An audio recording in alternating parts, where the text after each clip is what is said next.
우리의 감정 상태가 고통을 향해 자비롭고 깊이 연결되어 있을 때, 또 실제로 그 아픔을 덜어주고자 하는 마음으로 도와주려 할 때, 우리가 느끼는 느낌만 그렇게 변하는 게 아니라 실제 뇌 신경계와 호르몬들에도 변화가 생겨난다는 겁니다.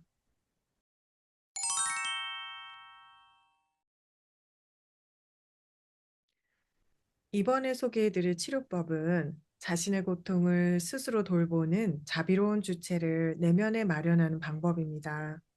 이 방법은 나에게 있어서 무겁고 고통스러운 감정들을 억누르거나 회피하지 않고 따뜻하고 깊은 연결감과 함께 또 스스로 도와주고 구제해주고 싶은 그런 마음으로 느끼고 들어주면서 그 마음에 꼭 필요한 것들을 해주는 그런 자비로운 마음을 개발하는 것을 말합니다.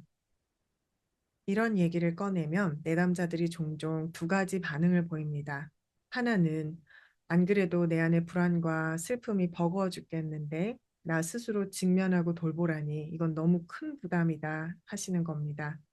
나는 이걸 도저히 못하겠으니 선생님 좀 고쳐달라는 심정으로 여길 왔는데 여기서도 나보고 이걸 스스로 다루라고요 하면서 썩 달가워하지 않으시는 거죠. 또 다른 문제는 나는 아직 여태 혼자였고, 또 아직 사람들에게 뭐 사과도 받고 싶고, 공감도 받고 싶고, 그런 것들이 남아 있는데, 그런데 결국 내가 스스로 치유해야 한다는 게 좀 억울한 거죠. 타인들이 나를 이렇게 만들었는데, 왜 내가 다시 그걸 치워야 해? 하는 마음이 드는 겁니다. 또 한편으로는 이렇게 나 혼자 다 해결하다가는 정말로 내가 고립이 되면 어쩌나 하는 걱정을 가지기도 합니다. 사실 어느 정도 다 공감은 가는 반응이죠. 하지만 그렇게 해서 지나쳐 버리기에는 이 스스로를 자비로운 마음으로 돌보고 치유해주는 그 주체를 내면에 마련하는 것은 치료적으로 너무 큰 이득이 있습니다. 먼저 이 방법은 우리에게 따뜻하고 이완된 정서만 가져다 주는 게 아니라 실제로 신경생리적인 변화까지 이끌어 줄 수 있습니다. 우리가 느끼는 정서적인 변화, 그 자비로운 상태가 우리의 신경계에도 즉각적인 진정제로 작동을 하게 되고 이러한 변화가 지속이 될 수 있는 좋은 이점도 가집니다. 트라우마나 중독 치료의 세계 권위자인 가브르 마테 박사나 IFS라고도 하는 내면 가족 체계 치료의 창시자인 딕 슈왈츠 박사도 공통적으로 이 부분을 가장 강조합니다. 핵심은 우리의 감정 상태가 고통을 향해 자비롭고 깊이 연결되어 있을 때, 또 실제로 그 아픔을 덜어주고자 하는 마음으로 도와주려 할 때, 우리가 느끼는 느낌만 그렇게 변하는 게 아니라 실제 뇌 신경계와 호르몬들에도 변화가 생겨난다는 겁니다.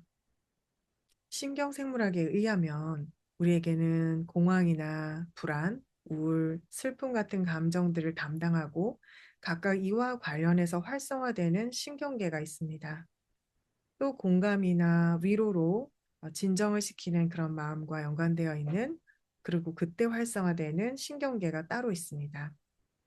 진정시키는 신경계, 공감적인 신경계를 우리가 케어 시스템, 뇌에 자리한 돌보는 신경 시스템이라고도 할 수 있는데 이 케어 시스템이 활성화가 되면 공황이나 불안, 슬픔이 진정되고 이들 관련 신경계 활성화가 진정이 됩니다. 마치 어린아이가 놀래서 울 때 엄마가 나타나 그 아이의 마음을 다 잘 알아주면서 괜찮다고 위로해주고 안아줬을 때 그 아이가 울음을 그치고 몸과 마음이 진정이 되는 그런 상태와 같다고 볼 수가 있는 거죠. 우리 인간에게 이 돌봄이라는 마음의 성품과 관련된 호르몬이나 신경 활성화가 우리의 공황, 불안, 공포, 슬픔 같은 시스템들을 진정시킨다는 겁니다.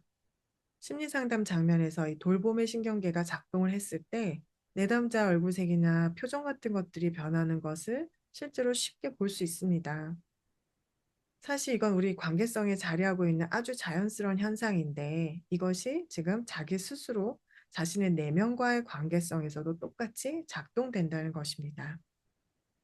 실제로 우리는 외부에서 받던 돌봄을 내면화하면서 스스로를 진정시키고 감정을 조절하는 어른으로 성장해 나가게 돼 있죠.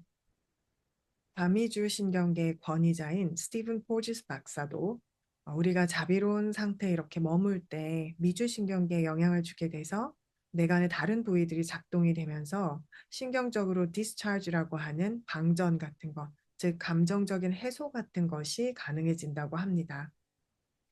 그러니까 이런 마음 상태에서는 실제 우리 호흡이나 심장이 뛰는 게 달라지고 내장 운동, 비서럴한 운동이라고도 하는 그런 것들이 바뀌는 거죠. 그리고 이때 우리에겐 성장도 가능해집니다. 이렇게 좀 안전해지고 나면 이제 자신의 고통이나 상태들을 되돌아보고 숙고하면서 자기 인식도 하고 교훈을 얻어서 향후 관계성이나 성격들의 변화가 생길 수 있게 되는 거죠. 공감하는 유전자의 저자인 요하임 바와 박사도 인간이라는 생물에게 있어서 이 삶이 원래 그렇게 살맛나고 즐겁게 되어 있는 것이 아니라고 인정을 합니다. 다만 우리가 서로 돌보고 연결하는 신경적인 그런 접촉들을 통해서 옥시토신 같은 호르몬들이 나오면서 기분도 좀 좋아지고 살맛도 나고 뭐 그런 거라고 하죠. 이렇게 자비로운 돌봄의 주체가 스스로 되어주는 것이 가진 두 번째 이득은 타인에게 의존하지 않고도 언제나 가용한 내적 치유나 돌봄이 가능해진다는 겁니다. 자신의 고뇌의 무게를 덜어주는 일에 타인이 필요하지 않다는 것이 얼마나 자유롭나요? 그리고 이러한 돌봄의 현존을 개발한 사람은 오히려 타인들과도 더 깊고 따뜻한 연결감을 가질 수가 있게 됩니다. 왜냐하면 자신의 내면에 타인들로부터 보호하고 방어해야 하는 아픔, 고통 같은 것들이 줄어들어서 이제 위협이 줄어들게 됐기 때문이죠.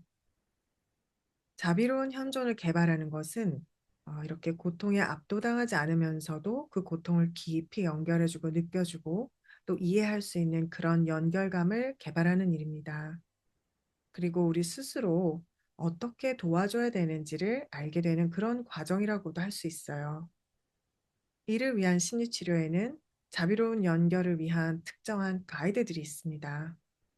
IFS라고도 하는 내면가족 체계 치료나 가보르 바테 박사의 자비로운 탐구 기법 같은 것들이 주로 여기에 기반을 하고 있죠.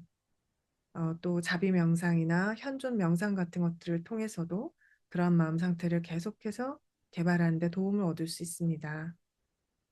우리가 아무리 불안하고 슬프고 공허하고 혼란스럽더라도 그런 상태들에 대한 깊은 연민의 자리가 우리 안에 자리할 수 있습니다.